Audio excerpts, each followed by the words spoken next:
Hola, ¿cómo están? Muy buenas tardes. Tarde fría en la región metropolitana, una jornada más invernal con la que estamos partiendo este lunes 20 de abril para revisar todo lo que está marcando, todas las noticias nacionales, internacionales, cómo va el curso de la presentación de la reforma. Lo pasamos a revisar a continuación. El gobierno y el oficialismo continúan las negociaciones del llamado proyecto de reconstrucción que debería ser ingresado mañana en el Parlamento. Esto luego de que algunos congresistas de oposición anunciaran que votarán en contra de la idea de legislar. La Fiscalía formalizó a los 13 estudiantes detenidos por agredir a la ministra de Ciencia, Jimena Lincolao, en la Universidad de Valdivia. Los imputados quedaron con prohibición de acercarse a la víctima, arraigo nacional y firma quincenal. El gobierno de Chile firmó 2 acuerdos con Estados Unidos. Uno de estos documentos busca fortalecer la cooperación en minerales críticos, mientras que el otro contempla el reforzamiento de las capacidades para enfrentar el crimen organizado.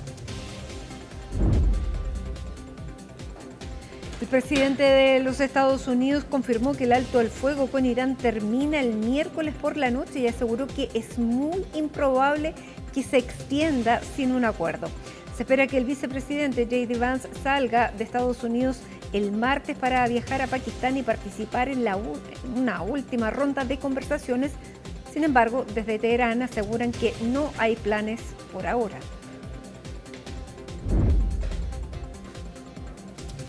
Tras 10 años en la presidencia, Juan Tagle dejó su lugar en el directorio de Cruzados.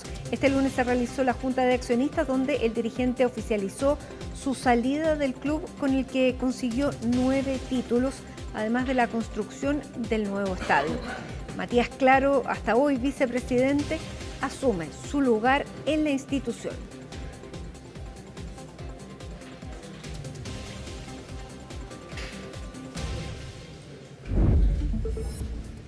Y comenzamos en el Palacio de la Moneda porque el día de mañana el gobierno debiera presentar su proyecto de reforma de reconstrucción nacional. Ha habido durante el fin de semana reuniones, vocerías por parte de los ministros. Vamos a tomar contacto con Ivo Goich para conocer cómo se está preparando el oficialismo para esta presentación del proyecto. ¿Cómo estás, Ivo? ¿Cómo te va, Matilde? Muy buenas tardes. Horas claves, podría sonar un cliché, pero realmente son horas claves. La última información que tenemos, Matilde, es que se está trabajando a toda máquina. Se están realizando todos los esfuerzos posibles por parte del Ejecutivo para poder presentar el plan de reconstrucción nacional el día de mañana. De no ser así, a más tardar el día miércoles, es algo que ya está zanjado, es esta semana de todas maneras. Solamente queda dilucidar a raíz de las negociaciones que te voy a estar contando, se siguen desarrollando en el Congreso en Valparaíso.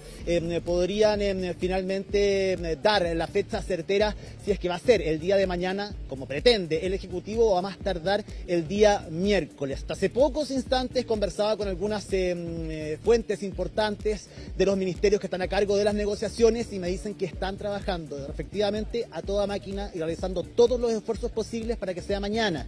A más tardar entonces durante la jornada del día miércoles, el día de hoy, Jorge Quirós, ministro de Hacienda, daba a entender que era esta semana, pese a que durante las jornadas de sábado y domingo en distintas entrevistas, distintos ministros de Estado, sobre todo los que han estado encima, con detalle en estas negociaciones, como Claudio Alvarado y también José García Ruminot, indicaban que el día martes sería el día definitivo donde se presentaría esta denominada mega reforma del gobierno del presidente de la República, José Antonio Kast, que es estructural, que es importante, que es validante, que le da aire y oxígeno a lo que van a ser sus 4 años de administración, pese, Matilde, a que han ido bajando un poco ese tono de jugarse todas las cartas por este proyecto, pese a la importancia que tiene para el Ejecutivo y para el devenir efectivamente de la administración liderada por el ex presidente del Partido Republicano, uno de sus fundadores, José Antonio Kast, actual presidente de la República de nuestro país. El día de hoy, este día lunes, ha estado con reuniones muy importantes, pero eso sí, con un cambio en la estrategia y quizás hacia dónde están apuntando los últimos esfuerzos del Ejecutivo para conseguir, en primer lugar, los votos necesarios para aprobar la idea de legislar este proyecto y por otro lado también ya asegurar su continuidad en la sala de la Cámara de Diputados y antes del 1 de junio, fecha clave porque es la primera cuenta pública de la actual administración, poder tener despachada desde esa sala este megaproyecto para el mes de septiembre, según los más optimistas y según los cálculos que tienen acá en el Ejecutivo y antes de la presentación de una nueva ley de presupuesto correspondiente al año 2027, ya puede estar completamente despachado ese proyecto desde el Congreso, ya listo para su promulgación de manera oficial. Aún ni siquiera se ha presentado, estamos esperando, quedan horas solamente para que eso pueda suceder en el Congreso en Valparaíso, pero efectivamente esas son las fechas que se están manejando. Y es por eso, yo te decía, que hacia dónde han apuntado los esfuerzos por parte del Ejecutivo, hacia el partido de la gente. Ahí está en estos momentos en las negociaciones más fuertes e incluso ahí reporteando durante la tarde, Matilde, tengo entendido que están muy cerca de lograr un acuerdo. De hecho, el día de hoy, de no mediar algún tipo de conflicto o alguna discusión interna al interior de la bancada de diputados del Partido de la Gente, deberíamos conocer una postura oficial de esa colectividad para saber si es que finalmente van a estar apoyando la idea de legislar y también van a estar sus votos durante la tramitación de este proyecto en la Cámara de Diputados. Así que esas sí que son horas claves antes incluso de la presentación del proyecto, porque esto le daría la holgura de la que se ha hablado durante los últimos días al Ejecutivo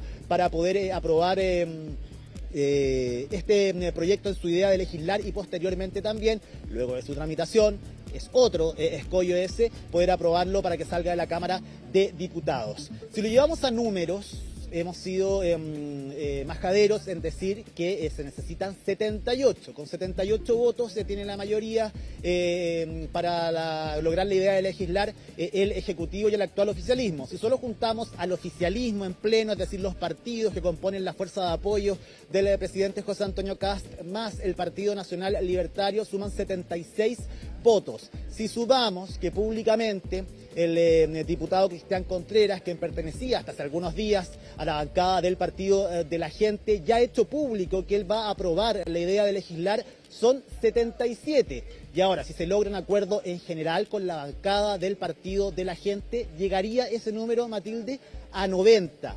Y no es baladí que hablemos de ese número porque constantemente se ha hablado en el oficialismo que sería bueno tener una base de 90 votos. Es decir, lo que uno puede presumir es que siempre se ha considerado que el Partido de la Gente iba a estar o va a estar con la idea de legislar en la mega reforma de la administración de José Antonio Kast y también este megaproyecto de reconstrucción nacional. Así que palabras más, palabras menos, pero en las declaraciones efectivamente siempre se ha hablado de esta holgura y esta holgura es llevarla hasta los 90 votos. Y si solo sumamos a Cristian Contreras más los otros 13 parlamentarios y parlamentarias del Partido de la Gente, efectivamente van a llegar a los 90 votos de lograr este acuerdo. Y te vuelvo a reiterar, a esta hora, en estos momentos, están muy cerca de poder lograrlo, pero en política sabemos que en la puerta del horno muchas veces se quema el pan. Eso va por una línea en esa discusión y saber qué es lo que va a pasar finalmente y si van a tener el apoyo en la Cámara de Diputados. Lo que viene también es otra discusión acerca de las formas de discusión.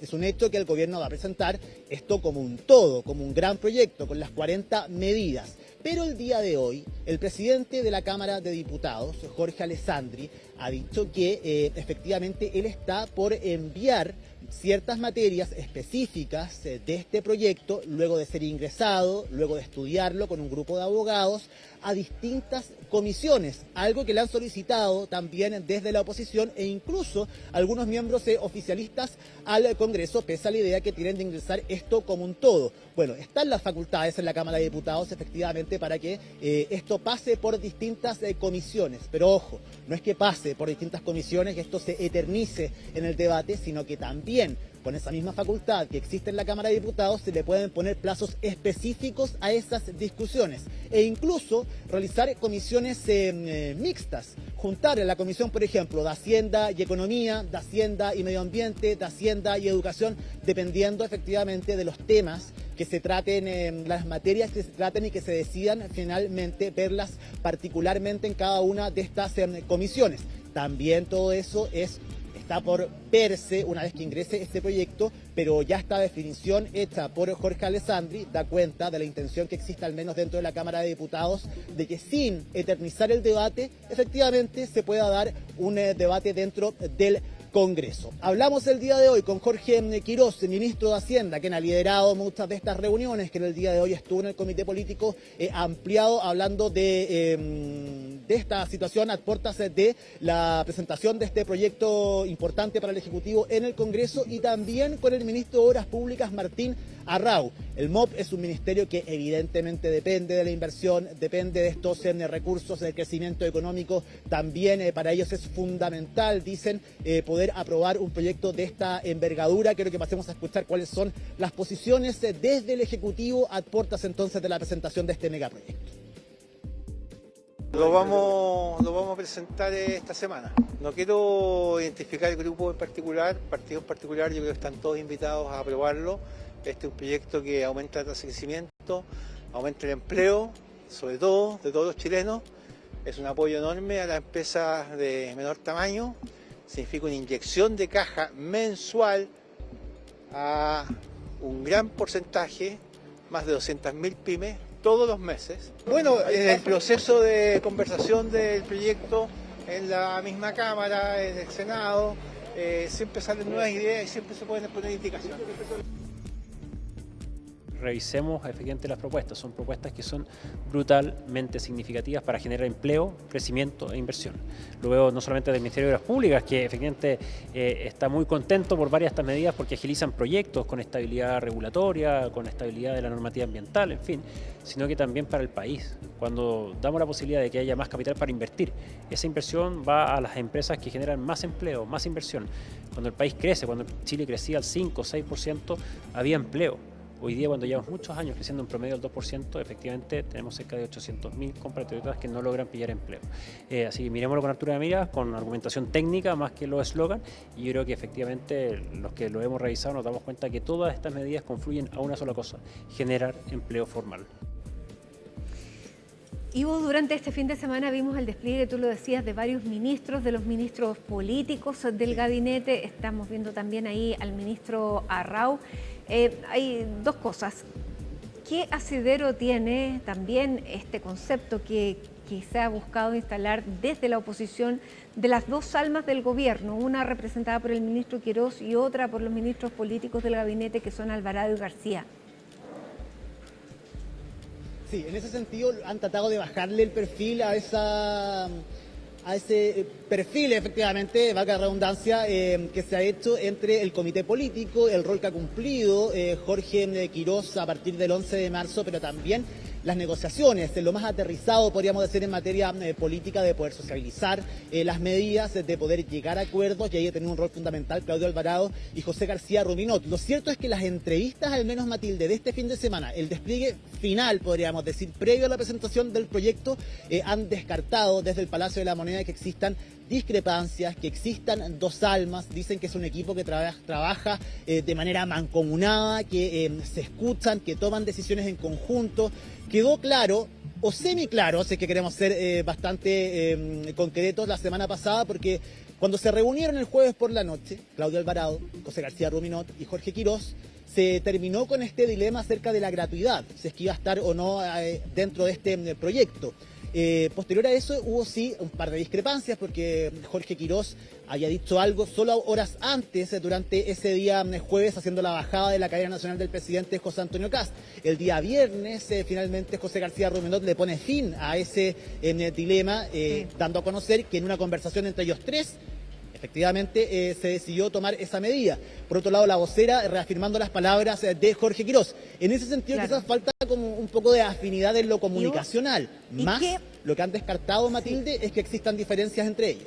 Ahora, Ivo, ¿qué rol va a tener la ministra Mara Cedini a partir de mañana? Porque claro, vimos esta descoordinación con ella, no le informaron básicamente la decisión que se había tomado, por eso, ¿cuál va a ser el rol que tenga ella luego de la presentación de este proyecto? Que es un proyecto complejo, con términos económicos que no son fáciles. ¿Cuál va a ser su tarea? Sí, mira, precisamente en ese punto, el día viernes se notaba que había una descoordinación, al menos en materia comunicacional, porque fueron muy pegados los puntos de prensa, el de la ministra Mara Cedini en Arica con el que dio José García Ruminot, el ministro Sexpress, en Valparaíso. Evidentemente apuntaban a cosas distintas, uno explicando por qué la limitación a la gratuidad se incluía en el megaproyecto y otro desechando definitivamente esa posibilidad. Está la posibilidad de que efectivamente ella no supiera que José García Ruminot lo iba a decir. También hubo tantas entrevistas durante el fin de semana que al parecer tampoco había una coordinación entre los ministros para saber quién y cuándo iba a dar a conocer esa noticia. Finalmente lo termina haciendo José García Ruminot durante el día viernes y eso ya despejó cualquier tipo de dudas también, sobre todo para quienes tenían muchas aprensiones con ese tema. Ahora, ¿cuál va a ser el rol que tenemos entendido va a tener la ministra Mara Cedini? Es uno que ya está teniendo. Al menos ahora, Matilde, de manera interna. El día de hoy ha tenido distintas reuniones de carácter político, evidentemente, con representantes de las bancadas de los partidos oficialistas para hacer la bajada comunicacional del proyecto que se va a presentar. Bajada comunicacional que sabemos bien también, luego, es la defensa que hacen los mismos parlamentarios oficialistas acerca de las críticas que se pueden hacer por parte de la oposición y también la que tienen que hacer a la ciudadanía, ya sea en puntos de prensa, en el Congreso, acá en el Palacio de la Moneda, en entrevistas, pero también en las semanas distritales cuando tengan que salir a sus territorios y aterrizar esta información a la ciudadanía. Al menos durante la jornada del día de hoy, Mara Cedini ha tenido ese rol y ha estado en distintas reuniones haciendo esa bajada. Podríamos denominarlo de alguna forma como las bajadas comunicacionales, pero a nivel interno.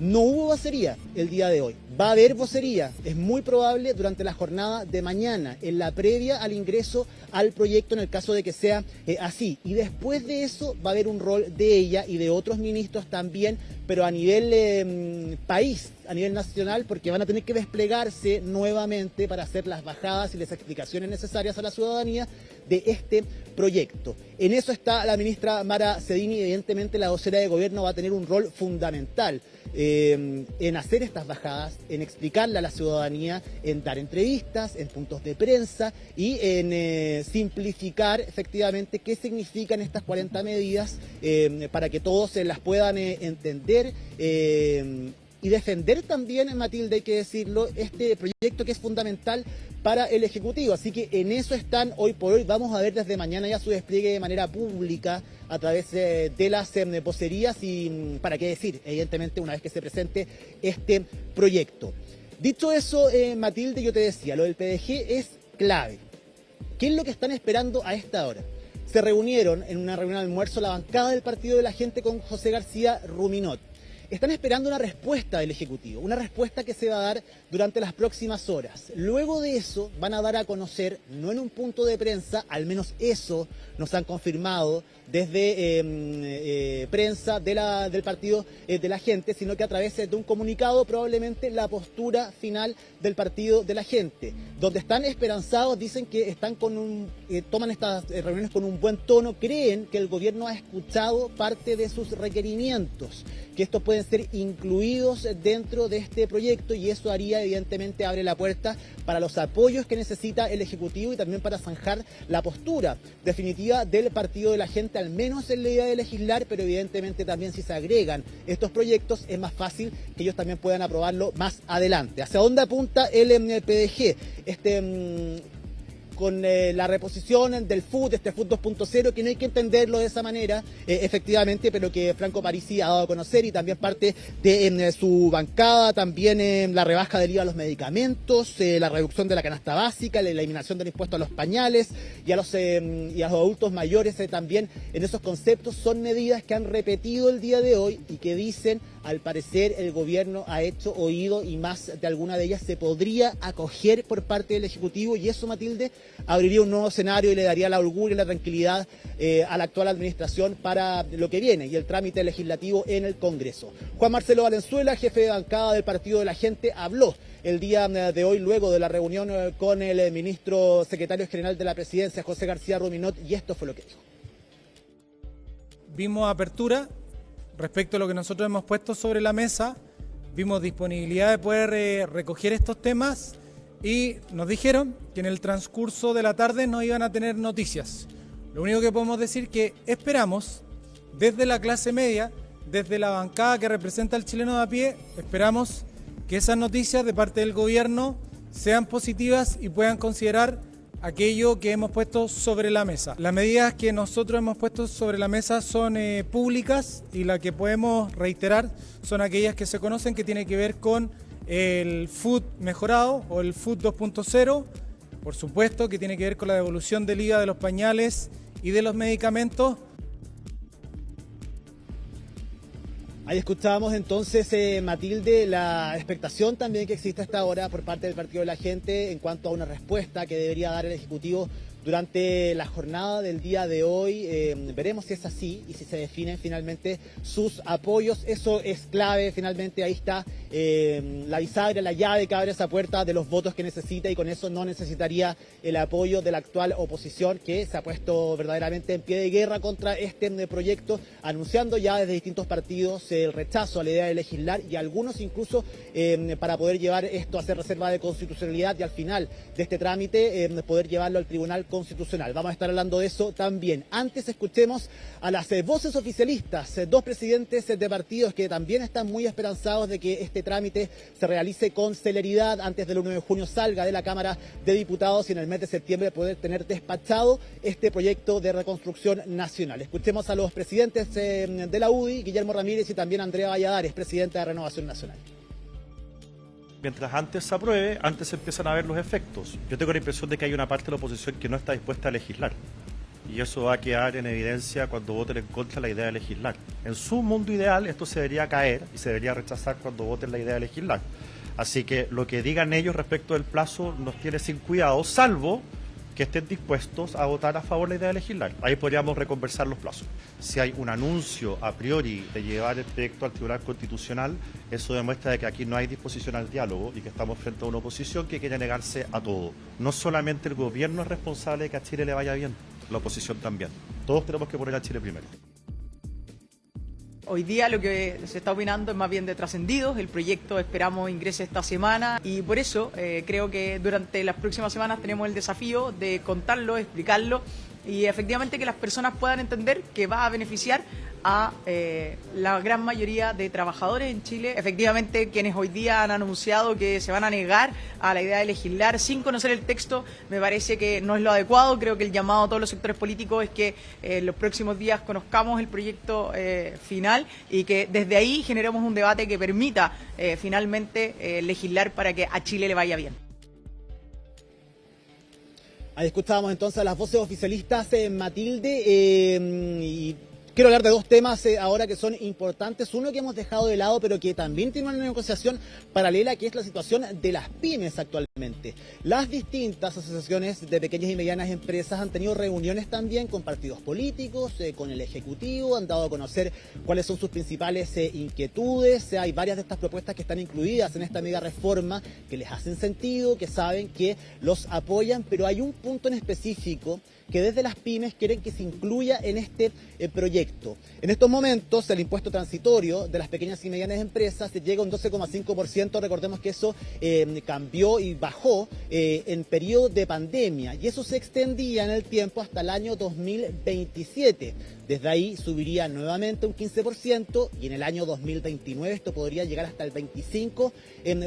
Evidentemente es algo insostenible para las pymes en nuestro país, y lo que han solicitado es poder incluir dentro de los puntos de esta mega reforma que este impuesto transitorio del 12,5% quede de manera permanente, algo a lo que el Ejecutivo ha escuchado, pero en principio esto no iría incluido, Matilde, dentro de esta mega reforma, sino que en un proyecto paralelo. El gobierno se abriría a dejar este impuesto de manera permanente, pero en otro proyecto, en algo paralelo, una negociación paralela. Evidentemente, desde las pymes creen que tienen mucha más certeza incluirlo inmediatamente en esta discusión, en esta tramitación, porque muchas veces se puede prometer que se va a hacer algo y dada la contingencia, las urgencias de los proyectos, se van postergando y ven con preocupación lo que pueda pasar de acá al año 2027. Para el gobierno aún queda tiempo para hablar acerca de eso, pero para las pymes es mejor zanjarlo de manera definitiva ahora, lo que les daría una tranquilidad importante y también les daría un apoyo y una fuerza al proyecto del Ejecutivo. Eso por un lado. Y por otro lado, la situación de la democracia cristiana.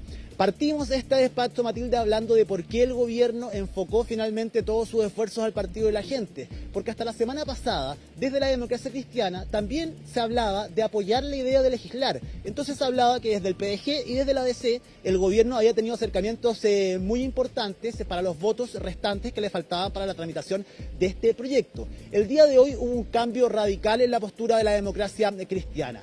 Uno, plegándose al resto de la oposición, rechazando la idea de legislar este proyecto, pero además anunciando que van a hacer reserva de constitucionalidad, es decir, llevar este proyecto finalmente al Tribunal Constitucional. Hemos escuchado esto del Frente Amplio, del Partido Comunista, pero hay otros partidos de la actual oposición que tienen dudas acerca de si llevar o no esto al TC, porque hay un dato relevante y no hay que retroceder mucho en el calendario, que es la última ley miscelánea que tenía relación con el proyecto de reajuste al sector público del gobierno del expresidente Gabriel Boric, que fue enviada al Tribunal Constitucional y finalmente esa instancia declaró constitucional la ley. Es por eso que algunos creen y también pueden ver en la actual oposición que podría ser un fracaso llevarla, teniendo en cuenta los antecedentes previos con la última ley de este estilo que estuvo en el Congreso. Hablamos el día de hoy con el jefe de bancada de la democracia cristiana y esto fue lo que nos dijo acerca de la postura efectivamente de su partido frente a este proyecto. La bancada de diputados y diputadas de la democracia cristiana tomó una decisión, y esa decisión es que se va a rechazar esta idea de legislar para realizar una reserva de constitucionalidad y acudir al Tribunal Constitucional respecto del proyecto de reconstrucción. Esta es una decisión que tomó la bancada de diputados y diputadas de la democracia cristiana, donde también nuestro presidente electo, el diputado Álvaro Ortiz, está de consenso con esta decisión. De modo tal que cualquier otra declaración quizás no va en esta línea o no se avanzó como debiese haberse indicado correctamente, pero nuestra bancada ya tomó una decisión y evidentemente que también es compartida por todos los actores que tienen la capacidad de incidencia en este tipo de decisiones. Ahí escuchábamos entonces a Jorge Díaz, diputado, jefe de la bancada de la democracia cristiana, Matilde, dando cuenta de este giro que han tenido durante los últimos días entonces frente a la postura que van a tener ante la presentación de este proyecto por parte del Ejecutivo. Horas claves entonces se viven en Valparaíso, el PDG esperando la respuesta del Ejecutivo para saber finalmente si van a estar sus votos para aprobar la idea de legislar y también su tramitación en el Congreso. Bien, Ivo, muchísimas gracias por este completo informe. Que estés muy bien. Buenas tardes. Un abrazo, que estés muy bien. Bueno, ya a esta hora de la tarde aquí está Colomba Eichholz para revisar, profundizar cuál es la postura global de la oposición. Veíamos lo que la democracia cristiana había planteado durante esta jornada, pero qué pasa con el socialismo democrático, qué pasa con el Frente Amplio, qué pasa con el Partido Comunista. Colomba, bienvenida, ¿cómo estás? Muy buenas tardes, Mati, muy bien. La verdad es que las posiciones de los partidos que tú acabas de decir no distan tanto de lo que acabamos de escuchar por parte del jefe de bancada de la democracia cristiana. La idea de rechazar la idea de legislar, lo cierto ya, Mati, se ha hecho pública durante esta jornada en el Congreso Nacional. Los diferentes jefes de bancada, tanto del PPD, del PS, del Partido Comunista, del Frente Amplio, han señalado que hoy el proyecto no reúne todas las posibilidades para poder ser aprobado. Esto porque la principal línea roja que habían planteado desde la oposición ya hace un par de semanas era justamente la rebaja del impuesto corporativo de un 27 a un 23% sin compensación. Esto lo había señalado la semana pasada y fue enfático en decirlo el jefe de bancada del PPD, el diputado Raúl Soto, tras esta reunión que había sostenido con el ministro de la Secretaría General de la presidencia que también sostuvo el Partido Socialista. ¿Qué pasó con el Frente Amplio, el Partido Comunista? Hoy día la secretaria general del Partido Comunista decía que a ellos nunca los han llamado. De hecho, la jefa de bancada del PC, la diputada Daniela Serrano, incluso señalaba que hace 2 semanas, 2 viernes atrás, había llamado al gobierno para poder sostener una reunión con las Express, particularmente para hablar del plan de reconstrucción. Hasta el día de hoy no tuvo respuesta y es por eso que también han criticado desde la oposición esta poca disposición por parte del gobierno para poder dialogar con el PC, incluso con el Frente Amplio. Frente Amplio planteaba temas que la oposición, o sea, que como Frente Amplio uno no se imaginaría que la oposición podría estar de acuerdo, como por ejemplo congelar la gratuidad universitaria por los 4 años, y es lo que conversábamos la semana pasada con el diputado Brito, que planteaba exactamente lo mismo, que nosotros queremos abrirnos, pero no nos consideran, no nos han llamado. Ahora, hay una declaración durante esta jornada de quien fuera la candidata a la presidencia del Partido Comunista y de todo el socialismo democrático, Janet Jara, que ella decía, si yo estuviera ahí, yo no me negaría a abrir la idea de legislar, a aprobarla, porque no se puede dejar de conversar. Pero, de hecho, a esa declaración respondió... Claro, ella no es parlamentaria, no es tiene ningún parlamentaria, cargo, bueno, y claro. algo que también señalaban los parlamentarios hoy día en el Congreso, Mati, pero en particular el que yo considero fue más duro quizás en el podio en el Congreso Nacional fue el diputado y jefe de bancada del PPD, Raúl Soto, que claro, decía, Janet Jara no ha sido parlamentaria, no tiene por qué saber, pero lo cierto es que aprobar o rechazar la idea de legislar también es parte de la discusión. Entonces decía, cuando uno rechaza la idea de legislar un proyecto no es que se esté negando al diálogo, sino es marcar una posición respecto de un plan que ellos consideran no debería pasar o tramitarse por lo menos en el Congreso Nacional. Antes de pasar a ver ese debate que, claro, es interesante, ha marcado también la pauta durante esta jornada, sí, vamos a pasar a revisar también las declaraciones que también han habido respecto del Partido Socialista y el Frente Amplio, que como te digo, Mati, durante estas horas, diferente quizás a lo de la semana pasada, porque ya han sido enfáticos varios parlamentarios de estos partidos políticos en señalar ya tajantemente que van a rechazar la idea de legislar. Así que revisemos esas declaraciones y luego también vamos viendo qué más hubo durante esta jornada por parte de la oposición. Este proyecto que algunos le llaman de reconstrucción, yo le llamo simplemente reforma tributaria encubierta.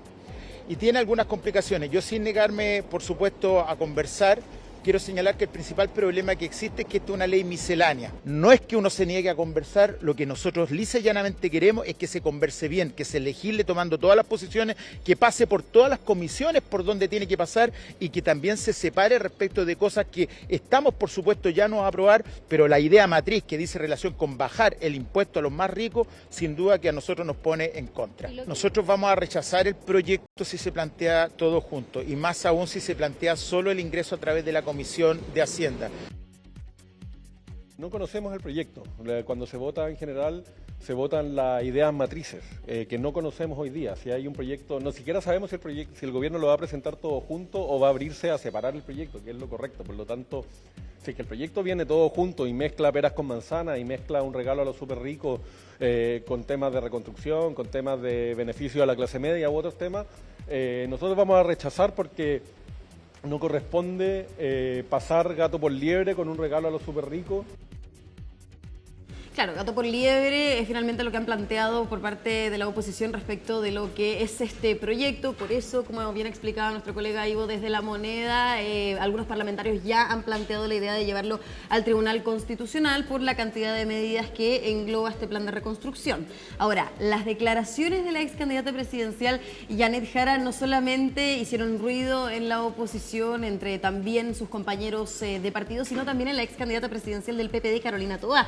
La ex ministra del Interior señalaba que no hay que dar este tipo de declaraciones en medio de una discusión, porque finalmente si ella hace un llamado a aprobar la idea de legislar, la oposición pierde la fuerza de poder negociar en días previos a la presentación de este proyecto que, bueno, como sabemos, se podría ingresar mañana o a más tardar el miércoles, también tras reuniones que está sosteniendo en estos momentos el Poder Ejecutivo con diferentes parlamentarios para poder alinear y reunir los votos necesarios para poder aprobar este proyecto con holgura, al menos en la Cámara de Diputados. Hubo declaraciones entonces, como ya las adelantábamos, por parte de la ex candidata presidencial Janet Jara y posteriormente, solamente momentos después, se refirió a esto y también al proyecto la secretaria general del Partido Comunista, Bárbara Figueroa, así que pasemos a revisar ambas declaraciones. Yo votaría a favor de la idea de legislar porque creo que los debates no se pueden negar en Chile. Al contrario de algunas personas, digamos, creo que por más que discrepe incluso de fondo, creo que uno no puede negarse a debatir. Lo que sí me parece es que hay que negarse de fondo a temas como rebajarle el impuesto a los más ricos del país. Aquí se están haciendo supuestos de algo que podría pasar eventualmente. La inversión no es solamente en virtud de la rebaja de impuestos. El punto es que no conformes con bajar el impuesto en base a algo que no resulta evidente, quieren reintegrarlo, quieren volver al FUT, o sea, un retroceso completo, pero además quieren dejarnos amarrados por 25 años. Hasta el día de hoy lo único que conocemos es la cadena nacional y las presiones que de manera indebida han generado los ministros que están llamados a dialogar con el Parlamento. Este gobierno goza de legitimidad porque tiene un presidente electo de manera muy legítima. Nuestra primera invitación es a que el gobierno cumpla con el envío del proyecto y una vez que veamos el documento, que ojalá además se abra a dialogar con todas las bancadas, porque hasta ahora eso no ha ocurrido. Por lo menos hasta ahora, con la bancada del Partido Comunista, el gobierno no ha tenido disposición de reunirse ni los ha convocado a dialogar. Bueno, a quien sí han convocado a dialogar, Mati, fue durante esta mañana, bueno, a la hora de almuerzo, por parte del ministro de la Secretaría General de la Presidencia, José García Ruminot, a la bancada del PDG, donde efectivamente veíamos en el despacho de Ivo Goich anteriormente hubo una buena conclusión, al menos por parte del PDG esperaban que el gobierno pueda dar a conocer qué propuestas de las cuales se les presentaron van a ingresar en el proyecto de plan de reconstrucción. Pues bien, se citó entonces, nos dicen desde la SECPRES, a la bancada del PDG a una reunión a las 20 horas con el ministro de la Secretaría General de la Presidencia y también con el ministro de Hacienda, Jorge Quirós, para que se les dé a conocer qué propuestas van a ser incluidas y qué propuestas no. Y en esa medida el PDG va a poder anunciar, y también cuando se conozca el proyecto, obviamente, idealmente mañana, señalan los parlamentarios, den a conocer si van a aprobar o rechazar la idea de legislar. Pero una última reunión, una cuarta reunión que ya van a sostener con los parlamentarios del Partido de la Gente. Ya, que es bien importante porque el PDG les daría esta amplia mayoría, esta holgura de la que hablaba el día viernes acá el presidente del Partido Republicano, Arturo Esquella, que decía, se mostraba muy confiado en que uno, lo tenía sin cuidado que lo llevaran al Tribunal Constitucional y dos, que iban a tener los votos porque contaban con los votos del PDG y también hasta el viernes contaba con algunos de los votos del resto de la oposición que parece que ahora se están enfriando. Sí, así es. 14 votos si consideramos también el del ex integrante de la bancada del PDG, el diputado Cristian Contreras, quien también durante Claro, hoy... y eso les da la holgura. Sí, efectivamente. Por lo tanto, el PDG yo creo que reúne los 90 votos. Claro, puede estar confiado en que va a ser una buena reunión la de hoy a las 8. Ahora, de todas maneras, hay que ver los diferentes Ahora, no las veo al opiniones. ministro Quirós bajando impuestos o reduciendo impuestos, pero vamos a ver. Pero puede ser, por ejemplo, la devolución del IVA, de los pañales, de los Por medicamentos, podría ser algo que se considere. Por lo menos, tengo entendido, voces en el gobierno dicen que la posibilidad de integrar este FUT 2.0 es imposible. Así que con eso ya se darían a conocer en las próximas horas qué propuestas van a integrar y qué propuestas no van a integrar de las que han entonces, valga la redundancia, propuesto por parte del Partido de la Gente. Bien, muchísimas gracias. Quedamos atentos entonces a eso, es a las 8 de la tarde. 8 de la tarde, 8 de la noche. Hacemos una pausa, Colomba. A esta hora en que hay temperatura baja, 11 grados con 5 décimas es la temperatura en estos momentos en la región metropolitana, con esta imagen de este Santiago cubierto. Nos vamos a la pausa y ya regresamos. Regresamos con el presidente de la Comisión de Economía del Senado, el senador del Partido Socialista, Gastón Saavedra. No se vayan. Hay expectación respecto a la presentación de este proyecto de reconstrucción nacional, como lo ha llamado el gobierno, y queremos seguir conversando con más sectores políticos y por eso está aquí con nosotros la mesa de trabajo de CNN Chile, de Hoy es Noticia, el senador presidente además de la Comisión de Economía del Senado, el senador Gastón Saavedra. ¿Cómo está, senador? Senador del Partido Socialista, bienvenido. Bueno, muchas gracias por la invitación, Matilde. Sí, muy bien. Bueno, con lo que conoce hasta ahora, el Partido Socialista ya tomó una decisión respecto a qué votar a la hora de aprobar o no la idea de legislar este proyecto? Mira, el Partido Socialista tiene una misión en la vida. Primero, que haya una gran mayoría tras proyectos que tienen que ver con el bienestar de la población. Este es uno de ellos. Porque aquí se habla de un proyecto de reconstrucción. Nosotros nos preguntamos, ¿qué se reconstruye? Primero que nada, Entonces hay que separar aguas y decimos, mire, todo lo que sea para la reconstrucción producto de los incendios, en eso el Partido Socialista, sus legisladores, vamos a estar al conteste porque es necesario. Pero en esta otra, que es una reforma, contrarreforma tributaria, es otra cosa. ¿Por qué le llama contrarreforma? Porque acá hay el Estado tiene ingresos, tiene un derrotero respecto de cómo recaudar, de cómo, por lo tanto, efectuar políticas públicas a través de la inversión pública y también la privada. Pero aquí, cuando se cambian los factores y se comienza, por lo tanto, a reducir los ingresos del Estado chileno, al bajar los impuestos de las grandes empresas del 27 al 23, usted está reduciendo los ingresos del Estado. Cuando usted dice, oiga, ¿sabe qué? Voy a entregarle 1.400 millones de dólares a aquellas empresas que tienen ingresos menores, pone también en cuestión y en interdicción. Y la gran pregunta, ¿no será un incentivo más bien a pagar poco en el país? Ahora, senador... Ahora, también, ojo, ¿sí? El efecto que hoy día se produciría en el Fondo Común Municipal para los municipios que dependen en mucho de esto, es demoledor. Bueno, el gobierno dijo que lo iba a compensar con recursos propios. Pero si usted está bajando los ingresos, ¿cómo es eso? ¿Quién entiende eso? Bueno, se está financiando mucho a través de este recorte a cada uno de los ministerios del 3%. Y otra pregunta, la franquicia CENSE desaparece 300 millones de dólares. Uno de los grandes problemas que tenemos es la calificación permanente que tienen que vivir nuestra fuerza de trabajo para entonces desempeñarse y mejorar la productividad. Uno de los elementos que están en juego en esto. Entonces, es por eso que la llamo así, tal cual, contrarreforma tributaria, porque elimina un camino cierto que el país tenía para ir reduciendo. ¿Por qué? Porque es una obsesión ideológica del gobierno de Kast de bajar los ingresos, reducir el gasto público y reducir el Estado. Eso es lo que está en juego. Eso es más bien, además, con la promesa de aumentar el ingreso a través del crecimiento, con aumentar los empleos y con aumentar la inversión, que son todavía... Pero Matilde, ¿pero eso en qué parte del planeta ha ocurrido? Las veces que se ha intentado, se ha diluido y ha sido nuevamente el Estado el que ha tenido que rescatar. A Margaret Thatcher, acuérdese lo que le pasó, a Liz Truss, que duró 15 días en Inglaterra, tuvo que el Estado de los londinenses rescatar. Al mismo Donald Trump en su primer periodo, a Bush y Ronald Reagan. A todos han vivido exactamente lo mismo, porque en qué parte del proyecto de ley se dice, oiga, de esta forma usted va a generar los empleos. En ninguna parte. No hay es voluntad. Es claro, es un supuesto que tiene que está en el libro, que está en la teoría. Y que tiene que hacer coincidir otras cosas que son supuestos que tampoco hay certezas de que se den. Ahora, de todas maneras, tiene que haber una discusión. Hoy día la ex candidata presidencial, Janet Jara, candidata suya, de su sector, dijo que... apoyé y trabajé por ella. Ya, y ella dijo que ella estaba de acuerdo con aprobar la idea de legislar porque hay que sentarse a conversar. Bueno, hay que sentarse a conversar, es cierto. Sí, el diálogo democrático es lo más fructífero para generar acuerdos, pero no me obliguen a ir a votar algo que primero no es claro, porque no sabemos, no tenemos el texto. Cuando tengamos el texto, conversemos.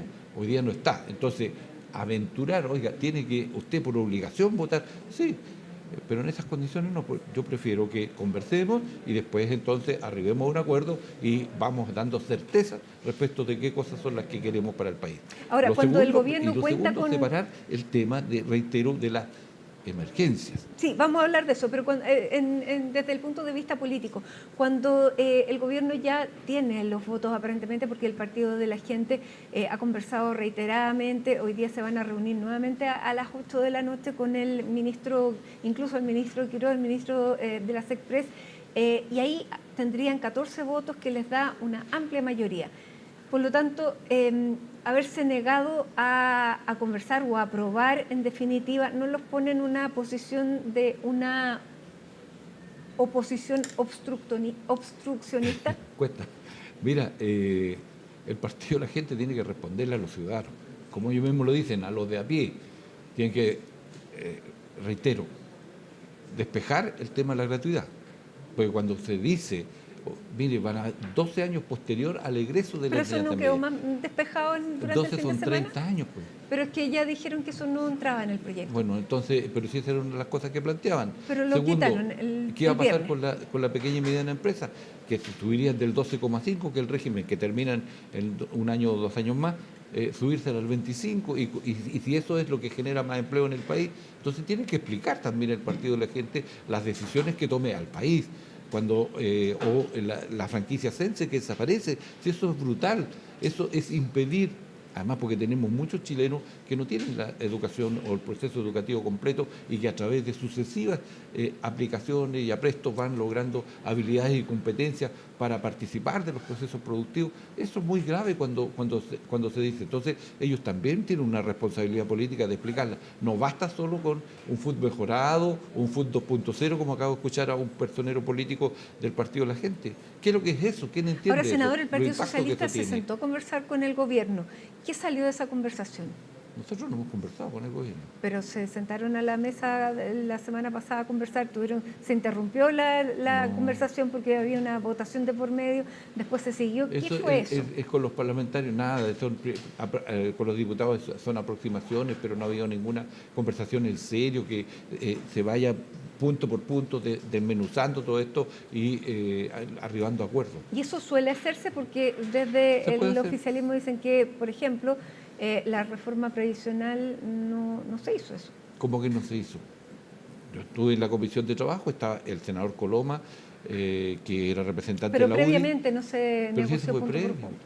Sí, el método que aplicamos fue acuerdos previos que trabajamos el senador Coloma, el senador Rodrigo Galilea, el senador Colcoque y quién habla. Y en el mundo ideal, ¿cuáles serían las aprehensiones que ustedes pondrían al gobierno para poder allanarse a poder aprobar la idea de legislar y que se aprobara con una amplísima mayoría? Mire, este es un proyecto que se pretende englobar todo y los efectos que tiene en el país son, a nuestro entender, son demoledores. Y por tanto queremos tener claro, si usted reduce los ingresos, ¿cómo los compensa? ¿De dónde los va a sacar esos recursos para compensarlos? No es fácil reunir 1.800 millones de dólares producto de los 4 puntos que usted le reduce de impuesto corporativo a la gran empresa, que es la menor. Es cierto que es la que más vende, pero la más chica a usted le va a aumentar los impuestos. Entonces, bueno, ahí es donde hay una petición ¿cómo de que resolvemos? Ahí es una mantenga. Contradicción grotesca. Ahora, el ministro Quirós se ha encargado de presionar a cada uno de los ministerios para bajar un 3%, y con eso él calculaba que iba a reunir 3.000 millones de pesos y 1.000 millones que también después habló que podía sacarlo de otra parte, que tenía 4.000 millones, y aquí sentado estuvo el viernes el senador Arturo Esquella, que decía que esta reforma, todavía no se ha dicho cuánto cuesta, pero que costaría entre 3.000 y 4.000 millones de pesos. Es una reforma que tiene que ir financiada, tiene que tener un informe económico, nosotros tampoco lo hemos visto. Y acuérdense que partieron con los 3 puntos menos a seguridad.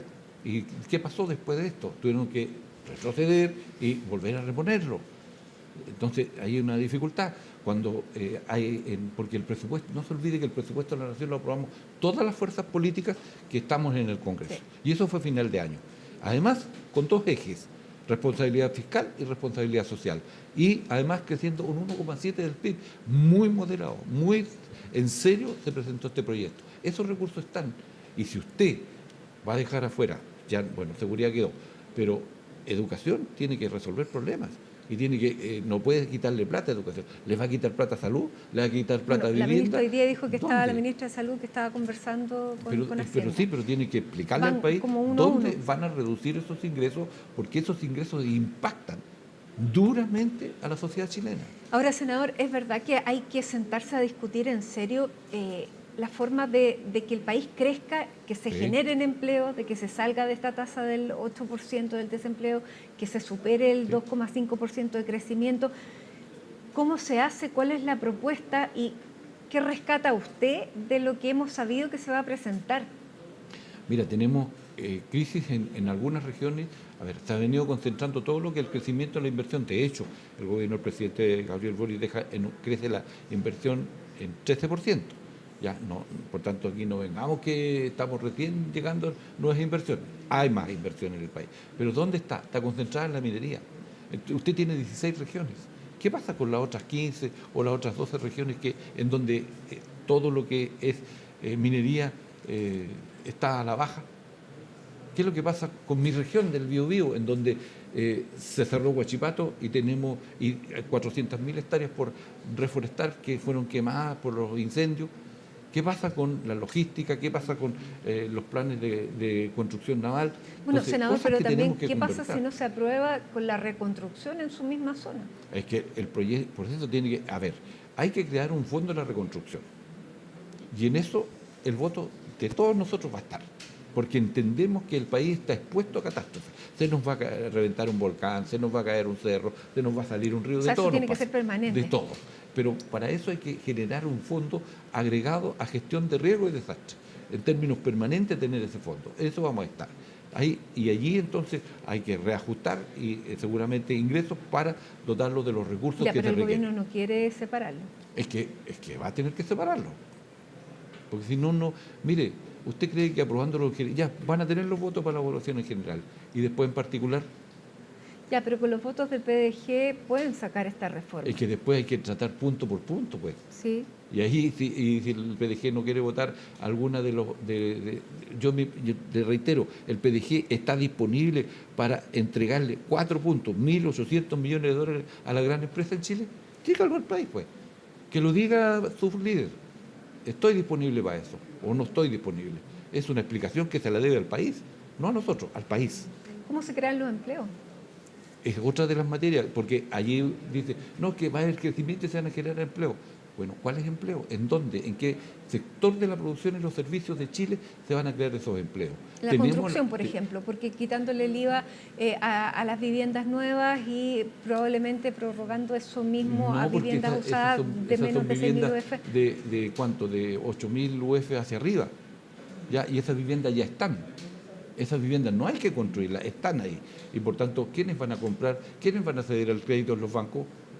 ¿Ya? Entonces, hoy día además la construcción ya no es la antigua con el maestro de la construcción. Hoy día la construcción está intensiva en capital, es decir, con mucha innovación, con mucha tecnología. Ya las viviendas se hacen industrializadas. Entonces, todo fue cambiando y nosotros tenemos que adecuar, por lo tanto, todo el aparato productivo para tener mano de obra calificada en altísimo nivel. Y usted le quita 300 millones de dólares al CENSE. ¿Hay alguno de los puntos que ustedes rescaten como progresismo de lo que hemos conocido? Porque hemos conocido titulares y bastante, si son 43 reformas, hemos conocido menos de la mitad. La comisión Marfan dijo, sí, se puede rebajar, pero con compensaciones. Entonces, bueno, porque siempre se pone desde el oficialismo como ejemplo de que el ministro Marcel había propuesto también una rebaja sí, para las empresas del 27 y ahí se pero con discutía si era el 24 o el 23. Pero con compensación, porque usted no puede desbalancear los ingresos. Rebaja los ingresos por aquí y por otra parte tiene que aumentarlos, porque tiene que mantener los recursos para hacer políticas públicas en el país. Si para eso es.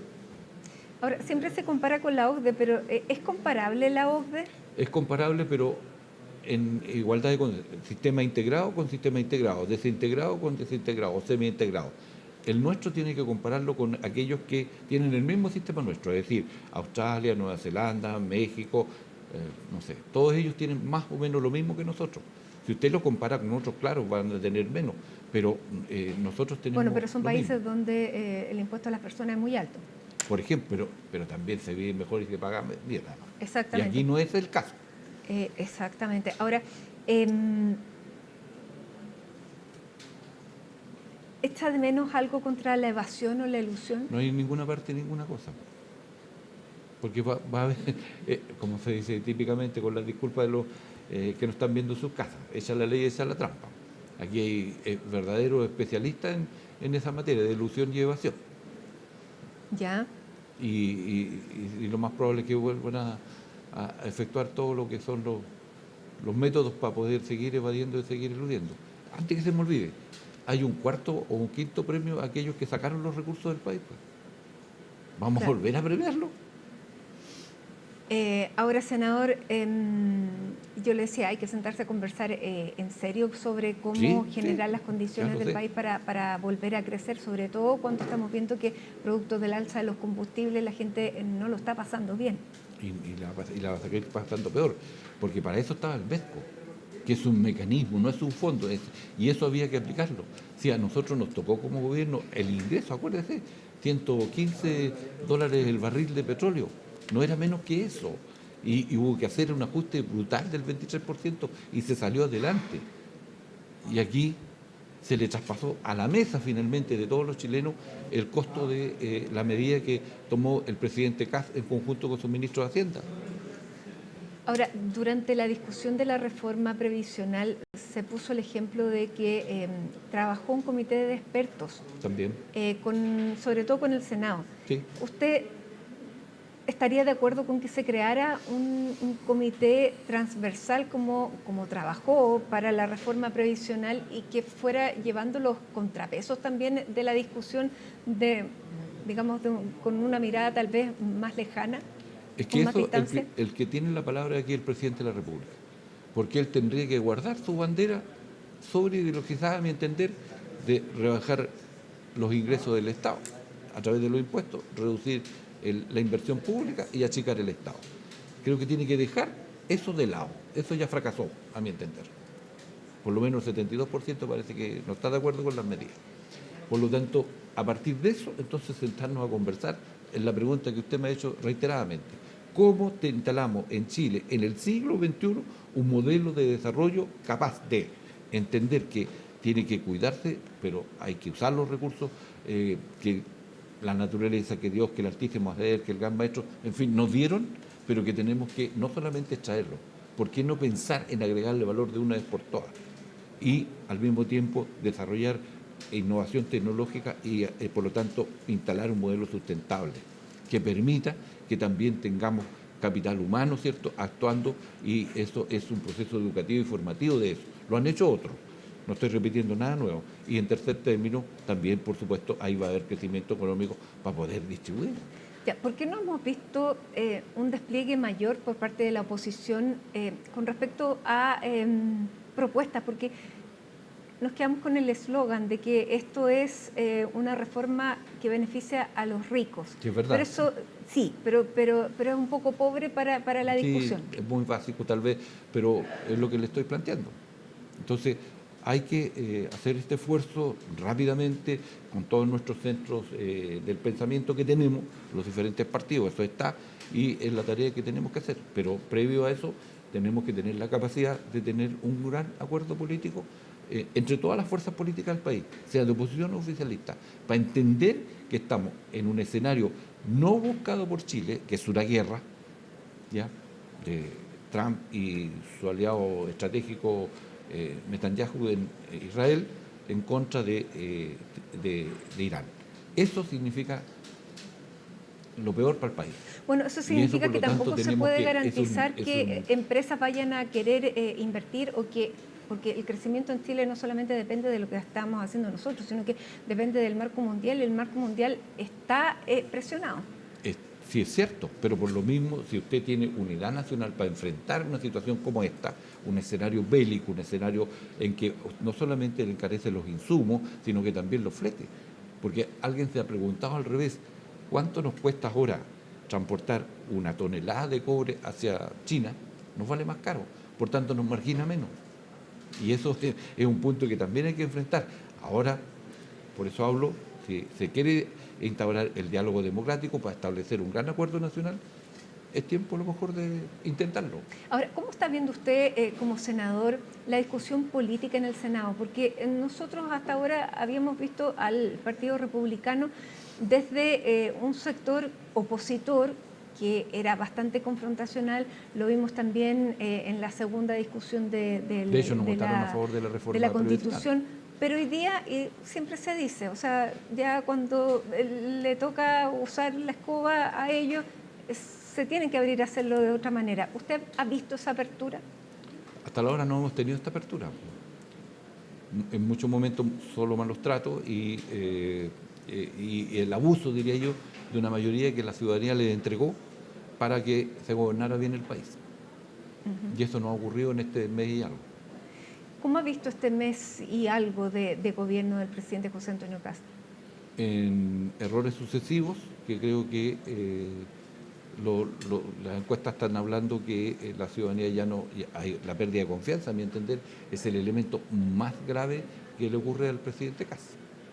¿Y dónde está la oposición, senador? ¿Perdón? ¿Dónde está la oposición? Porque uno ve la baja y es por los errores propios y no se escucha a la oposición. Más que estos eslogans que yo le decía. ¿Y cómo se va a rearmar? ¿Cómo ve usted que se está rearmando la oposición? Con mucho diálogo, con mucha conversación, hay que mirar el horizonte que nos toca enfrentar, aprovechar el tiempo, porque no tenemos elecciones para nadie, pero para nosotros creo que ese tiempo es favorable para ir construyendo a partir del diálogo democrático acuerdos respecto de cómo enfrentamos no solo al gobierno, sino que cómo enfrentamos la coyuntura histórica y somos capaces de lo que usted me plantea y me reclamaba de justicia. ¿Cuál es la proposición? Ahora, senador, se ha visto una oposición que se está unificando, lo digo a partir del día de hoy, porque durante la semana pasada habíamos visto a una democracia cristiana que estaba muchísimo más abierta a ciertas propuestas del oficialismo.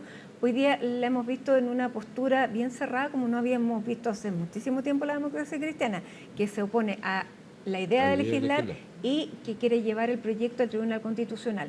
¿Usted ve que es viable llevar el proyecto al Tribunal Constitucional además? Mira, primero, bueno, la democracia cristiana tiene que efectivamente tomar definiciones. A nosotros que nos interesa que haya un gran bloque político de centro-izquierda, que incluye la democracia cristiana. Incluye, por tanto, a todas las fuerzas políticas que estamos en la oposición, en que ningún proyecto es el hegemónico, sino que es la construcción de un gran acuerdo nacional. De vuelta a lo mismo otra vez que don Patricio Aylwin a propósito de que ayer se conmemoró un aniversario más de su fallecimiento. Ese gran acuerdo nacional tiene que brotar para este siglo, para este tiempo. Y en eso la democracia cristiana tiene que estar. Ahora, lo que ocurre es que también tiene un costo político ir y aprobar un proyecto como este que significa disminuir ingresos del Estado. Cuando la democracia cristiana siempre ha sido un partido que ha estado en el gobierno, sea propio o con alianzas, y los recursos que se ocupan para la reforma agraria que hizo, estoy recordando tiempo pasado, para la reforma educacional, no lo hizo con recursos privados, lo hizo con recursos públicos, y ellos lo saben. Entonces, eso también tiene un costo si es que efectivamente no hay un acuerdo en la forma que está. Ahora, respecto al Tribunal Constitucional, bueno, es parte de la institucionalidad que se puede usar cuando uno tiene dudas legítimas respecto de la constitucionalidad de un proyecto. Y si es necesario usarlo, bueno, está bien y está dentro de la legitimidad de la acción política que tiene la democracia cristiana y cualquier partido. ¿Y usted lo ve necesario? Si es que, o sea, si hay dudas legítimas, ¿por qué no? ¿Pero usted está de acuerdo con eso? ¿Usted tiene dudas? ¿Usted lo llevaría al TC? Es que tendría que ver el texto para... Eso todavía si nadie el texto, lo ha visto. Cuando veamos el texto, si eso efectivamente merece ir al Tribunal Constitucional, ¿por qué lo vamos a descartar? Senador Gastón Saavedra, muchísimas gracias por estar aquí con nosotros presencialmente y no solamente a través de la tecnología. De provincia nos cuesta estar aquí. Por eso que estamos muy contentos de tenerlo. Así que muchísimas gracias y nos vamos a la pausa con imágenes de Concepción. A esta hora estamos de regreso en Hoy es Noticia. Hoy el Tribunal de Garantía de Valdivia dejó en libertad a los 3 estudiantes acusados de agredir a la ministra de Ciencia, Jimena Lincolao. Vamos a tomar contacto con Pablo Matamala desde Valdivia para conocer cuáles fueron las razones, los argumentos y qué fue lo que ocurrió durante esta jornada. ¿Cómo estás, Pablo? ¿Cómo estás, Matilde? Ha sido una jornada larga aquí en Valdivia, en la región de Los Ríos, marcada por un intenso movimiento judicial tras la formalización de 3 estudiantes de la Universidad Austral de Chile imputados por su presunta participación en agresión contra la ministra de Ciencias, Jimena Lincolao, ocurrida durante la inauguración del año académico hace ya 2 semanas. Durante el mediodía, en el Juzgado de Garantía de Valdivia, fueron formalizados Pablo Vázquez Burgos, Joaquín Monge Sazo y María Antonieta Madariaga, esta última expresidenta de la Federación de Estudiantes de la Universidad Austral de Chile.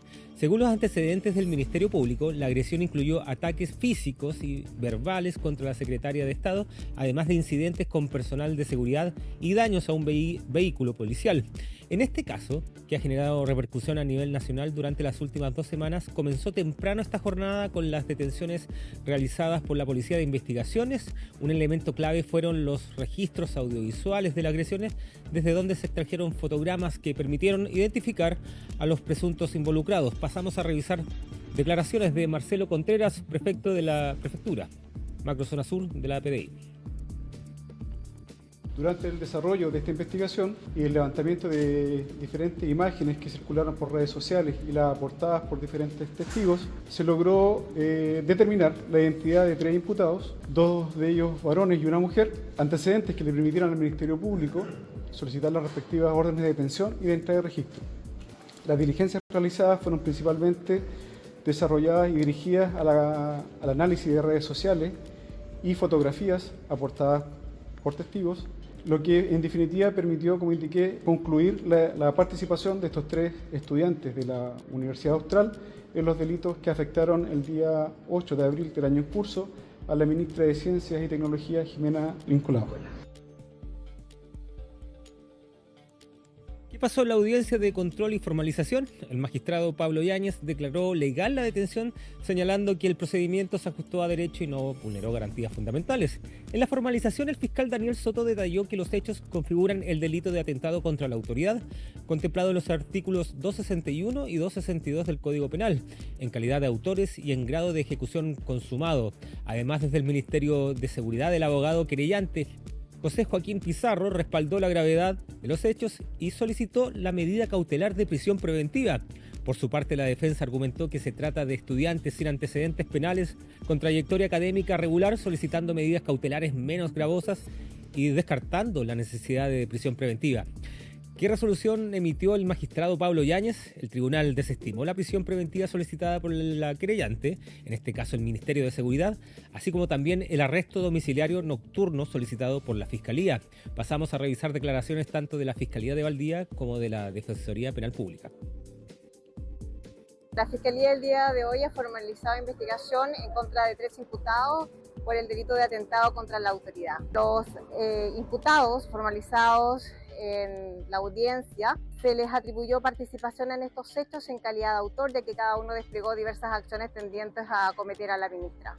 Vamos a evaluar la apelación de la reclusión parcial domiciliaria nocturna que solicitamos. Creemos que se encuentra justificada por parte de la Fiscalía, ya que en atención a los hechos que revisten tal gravedad como atentar contra una ministra de Estado, merecen también una medida cautelar de esa naturaleza.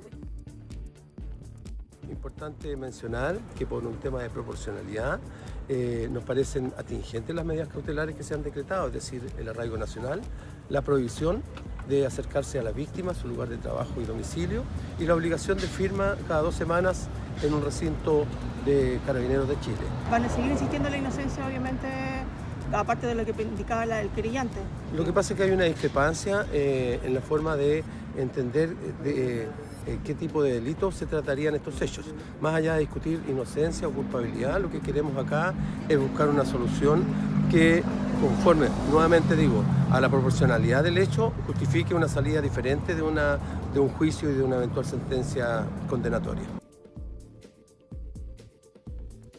De esta forma, los 3 estudiantes quedaron en libertad, pero sujetos a medidas cautelares como la prohibición de acercarse a la víctima, arraigo nacional y firma quincenal. Asimismo, se fijó un plazo de 120 días para el desarrollo de la investigación. Durante la jornada también hubo reacciones de autoridades nacionales. Nos referimos a la ministra de Seguridad Pública, Trinidad Steiner, quien señaló que el ministerio interpuso una querella y que buscarán medidas cautelares más gravosas, afirmando que no hay justificación para la violencia. Asimismo, la ministra de Ciencias, protagonista de este incidente ocurrido el pasado 8 de abril en la Universidad Austral, Jimena Lincolao, también entregó declaraciones que pasamos a revisar en este instante. Quiero reconocer el trabajo de Policía e Investigaciones de Chile junto al Ministerio Público, quienes luego de distintas diligencias de investigación lograron identificar y detener a los autores de este grave hecho, que es la violencia ejercida respecto de una ministra de Estado. Como gobierno estamos conscientes de que las manifestaciones pacíficas son un derecho, pero bajo ningún punto de vista se puede aceptar que éstas sean ejercidas a través de la violencia. Recibí la información de las autoridades esta mañana. Yo me siento triste por un lado, porque creo que yo me imagino que los padres, la familia de los 3 estudiantes están preocupados. Ahora yo soy mamá también, entonces creo que nunca es agradable tener un hijo en una situación así. También me siento triste por los estudiantes porque me imagino que hoy se arrepienten de esos hechos. Este caso marca un punto clave en la arista judicial del episodio de violencia, sin embargo aún quedan pendientes lo que ocurra en el ámbito interno de la universidad. Desde distintos sectores políticos han surgido presiones para que el rector Egon Montesino adopte medidas concretas conforme a los reglamentos internos, y hace una hora la Casa de Estudios emitió un comunicado que se resume más o menos en varios puntos importantes. Confirman la detención de los estudiantes, señala que el tribunal decretó las medidas cautelares y fijó plazo para la investigación, y reitera la disposición a colaborar con las autoridades dentro del marco legal, y indica que existe un procedimiento interno que está en curso paralelo al proceso penal, y asegura que dicho proceso se rige por principios de legalidad, imparcialidad y debido proceso. Por ahora, los estudiantes continúan en libertad mientras avanza la investigación en un caso que ha generado amplio debate tanto en el mundo político como universitario. En el fondo, la figura del rector Egon Montesino y su rol durante esta jornada también ha sido cuestionada por parlamentarios del oficialismo, como el Partido Republicano. Recordemos, Matilde. Bueno, sí. Vamos a ver entonces cómo sigue la discusión, más que nada política. Ahí ya el Tribunal de Garantía ha dado su juicio y esperemos, claro, saber cuál va a ser la elección en definitiva, tanto para los estudiantes como para la universidad, como para que estos hechos no se repitan y que se marque un precedente de que esto no puede volver a ocurrir. Muchísimas gracias, Pablo, y seguimos atentos al desarrollo de cómo va a tomar la comunidad universitaria lo que pasa, cómo lo supera y cómo lo evita. Muchísimas gracias. Estamos en contacto, Matilde.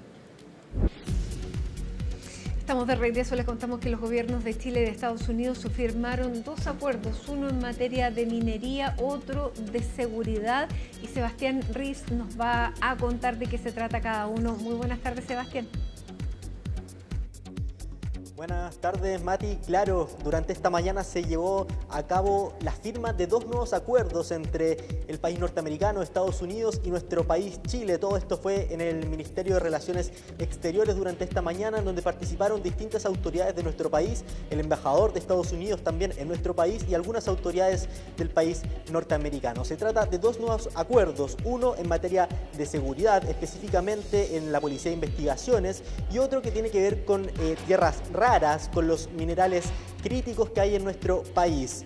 De esto también se refirieron durante esta mañana el canciller, que destacó justamente este tipo de acuerdos que busca aumentar la inversión en nuestro país, también la generación de empleos y también un trabajo en conjunto con el FBI norteamericano en la lucha contra el crimen organizado transnacional. Pasemos, antes de detallar parte de estos acuerdos, lo que dijo durante esta mañana el canciller Francisco Pérez Maquena y también el embajador de Estados Unidos en Chile. Hoy hemos suscrito 2 instrumentos que, aunque distintos en su materia, son expresión de una misma convicción, que la cooperación bilateral profunda, fundada en valores compartidos y beneficio mutuo, es el camino para enfrentar los desafíos del siglo. Estos acuerdos, que se suman a otros ya firmados, permitirán proyectar a Chile como un actor clave en la transición energética global, no solo como proveedor de recursos, sino también como un país capaz de desarrollar capacidades tecnológicas, capital humano y etapas más avanzadas de procesamiento de los mismos.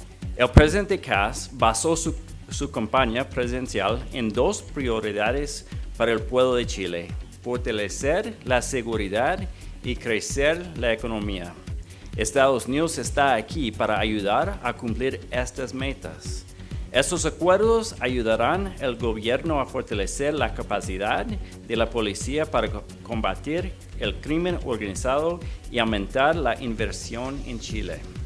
Claro, Mati, entonces ahí escuchábamos parte de la importancia que tienen la firma de estos nuevos acuerdos en voz del canciller Francisco Pérez Maquena con el país norteamericano. Pero partamos con el que ha generado tal vez un poco más de polémica, tal vez no durante este día, pero sí durante los primeros días de José Antonio Kast en el mandato, que se trata de la exploración y también el procesamiento de los minerales críticos, un acuerdo que se firmó durante esta mañana, pero que también se había firmado uno de esta materia a comienzos de la administración de José Antonio Kast. En ese caso fue una consulta respecto del país norteamericano de los minerales, mejor dicho, críticos que existen en nuestro país. Bueno, ese acuerdo que se firmó a pocos días de haber asumido José Antonio Kast el mandato de la presidencia en el Palacio de la Moneda, durante esta jornada se profundizó y ahora no solamente es una consulta del país norteamericano, sino que es un acuerdo, un memorándum de entendimiento, como lo llamaron, que es justamente abarca todos los minerales críticos que existen en nuestro país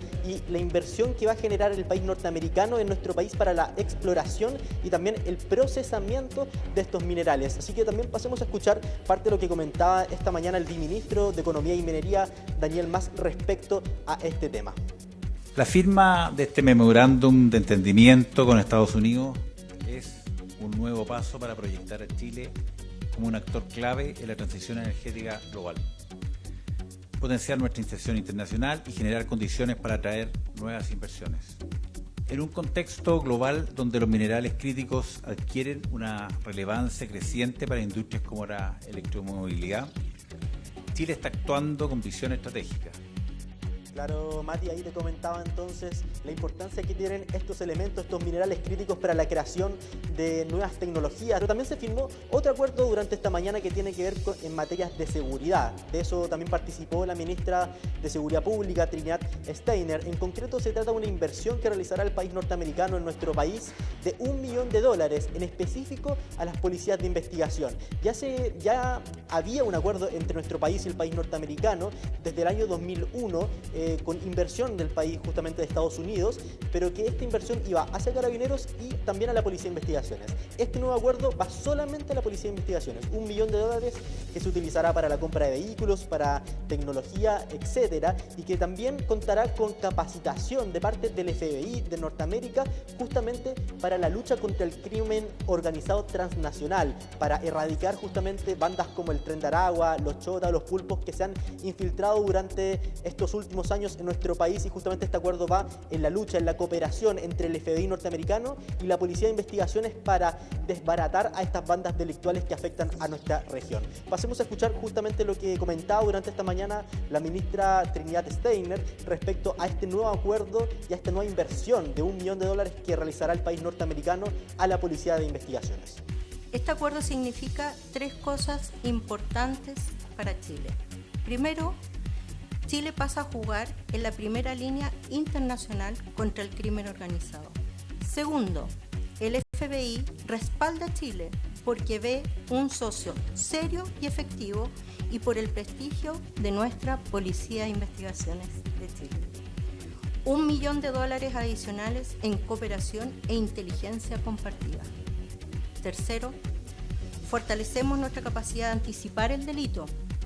El Estado de Chile va a estar un paso adelante. El Estado va a tener el control como siempre debió haberlo tenido. Claro, Mati, 2 nuevos acuerdos entonces entre el país norteamericano, Estados Unidos, entre el gobierno de Donald Trump y el gobierno de José Antonio Kast, que acerca justamente la relación entre estas dos administraciones. Por un lado, la exploración y el procesamiento de minerales críticos, que está entre ellos el cobre y el litio, y también un acuerdo y una inversión del país norteamericano a la Policía de Investigaciones de $1 millón para el trabajo en conjunto entre el FBI norteamericano y la PDI nacional para la lucha contra el crimen organizado transnacional. Mati. Bien, muchísimas gracias, Sebastián. Ahí tenemos 2 acuerdos de los que ya nos vamos a ir informando y conociendo con mayor detalle. Muchísimas gracias, buenas tardes. Y bueno, con estas declaraciones usted ahí queda sobre la mesa para que lo sigan debatiendo en la casa. Nosotros nos despedimos, gracias por acompañarnos en esta tarde ya fría. Se han mantenido estos 11,6 grados, pero mañana se espera una jornada bien distinta con una máxima cercana a los 20 grados. Hasta mañana.